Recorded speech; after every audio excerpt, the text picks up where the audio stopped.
Hello and welcome to Cracking the Cryptic, or perhaps this edition should be called Not Cracking the Cryptic, because on Saturday, as you probably know, and Simon's done an excellent video about it, I didn't win the Times Crossword Championship. Instead, here's Roger Crabtree, who did win it, and very deservedly. Very nice guy, Roger, and I congratulate him heartily. Well-deserved triumph. Now, Simon's already gone through the clue that I struggled with in his video, or that I got wrong. In fact, saying that I struggled with it is possibly not true. There were a lot of people have been incredibly kind, I have to say, both about the run that ended and about my making a mistake and why not. Erring is definitely human, but one or two people, and probably quite a lot of the public, are kind of confused that that clue particularly should trip me up, and in a way I agree with them. There were a couple of comments on the same article saying, you know, possibly it was more haste, less speed, and how could this guy be confused about the meanings of allay and alloy and think that there was a French marshal called a Roy? Well, all of that is probably true. My feeble defense would include the fact that allay and alloy do have incredibly similar meanings in the dictionary.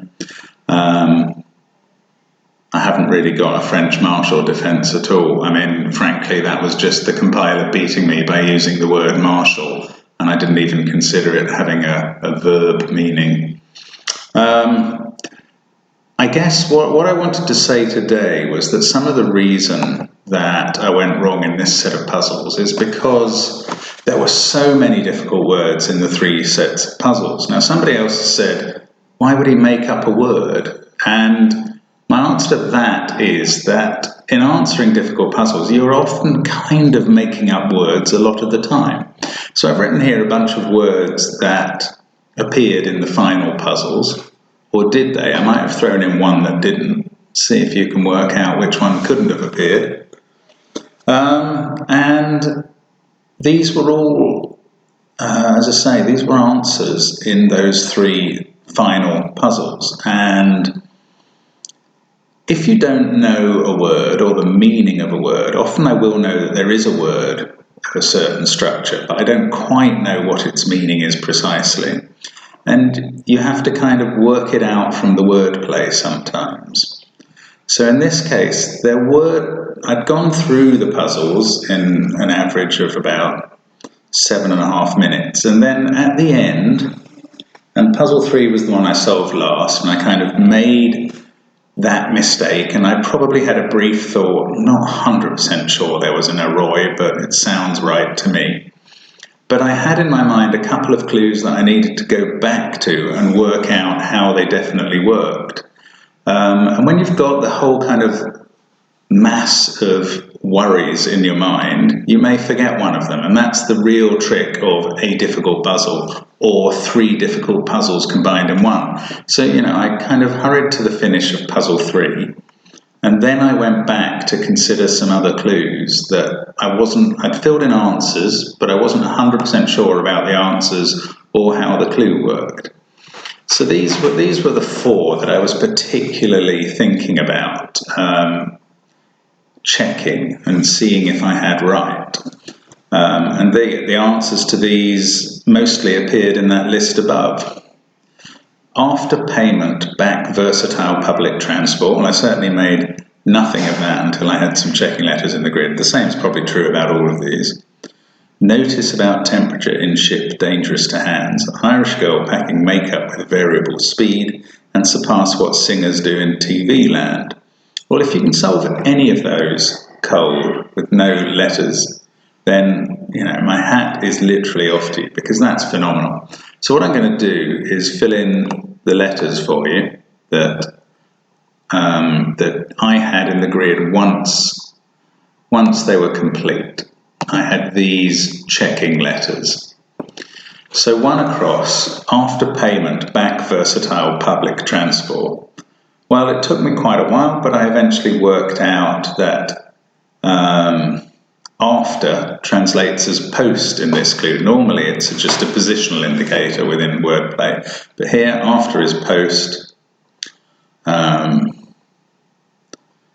Payment back is sub reversed, and that gives you post bus, which is apparently versatile public transport. And finally today I've looked that up and found out that a post bus is a village bus that delivers post and other things.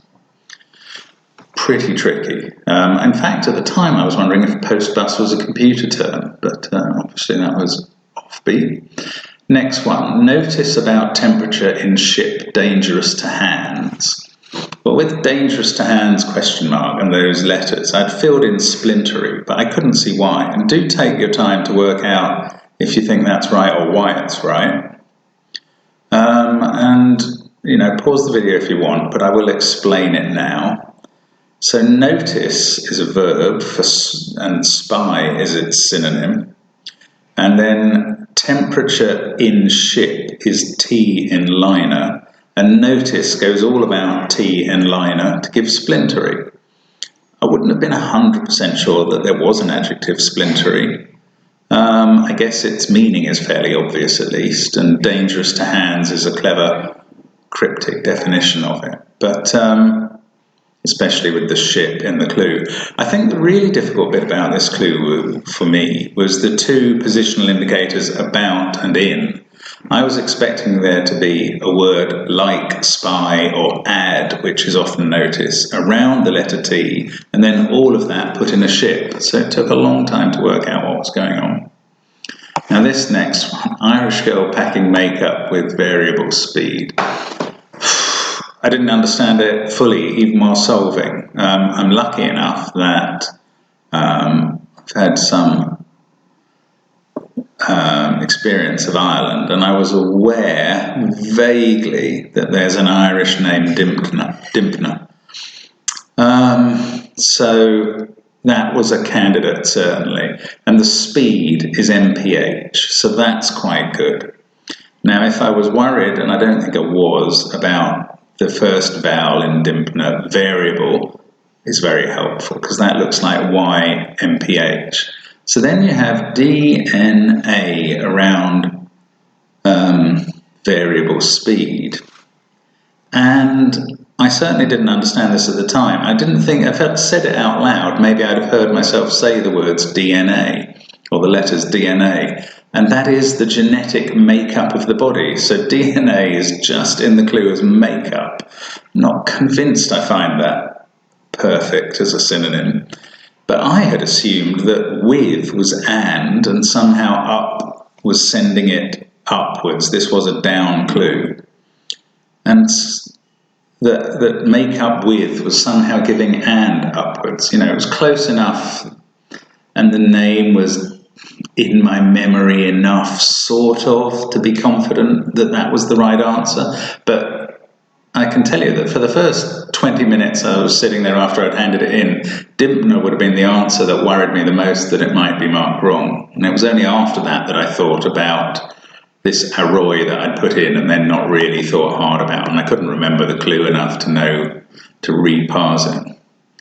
And then finally there was this other one. It actually crossed with post bus. Surpass what singers do in TV land.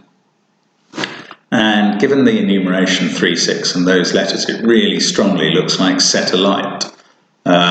Enough that I would probably have gone with this even if I hadn't managed to work out why in the clue. I had already, I think, come up with the idea that singers might be the wrong reading, and this is something that singers do to set a light. But in fact, the clue, I hadn't ever quite understood the role of surpass, but a singer doesn't set something alight, he just burns the end of it off. And I suppose if you surpass that in setting fire to something, you actually set it alight.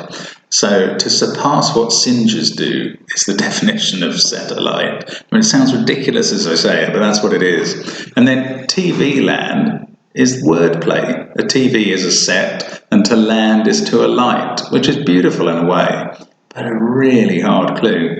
And I think the point I'm trying to make is that the clues and the answers were so hard that you're worrying about so many bits and pieces, it's easy to let one just kind of slip away. And that's what happened to me with a Ray and a Roy. Didn't happen to Roger, didn't happen to 6 other competitors, and my hat is absolutely off to them. They've beaten me fair and square. That's the nature of this competition.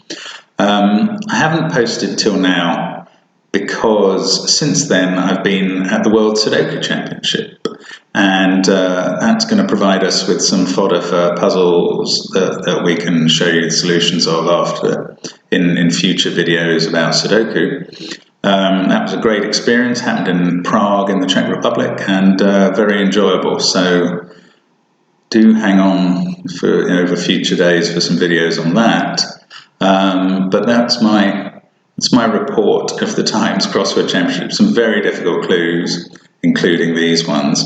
I will put a big spoiler alert on the text at the beginning of the video, because if you want to solve these puzzles, I've ruined some of them for you now. I mean, they're still going to be pretty difficult, I can tell you that, but certainly putting up all those words that appear in them is going to help.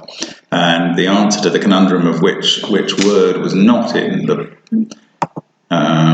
the championship is none of them. They were all real words. They were all in it. Every single one of those is a real word. I guess I knew almost all of them were words. Splintery, duper, maybe not. Postbus, clearly not. Dimpner, not sure.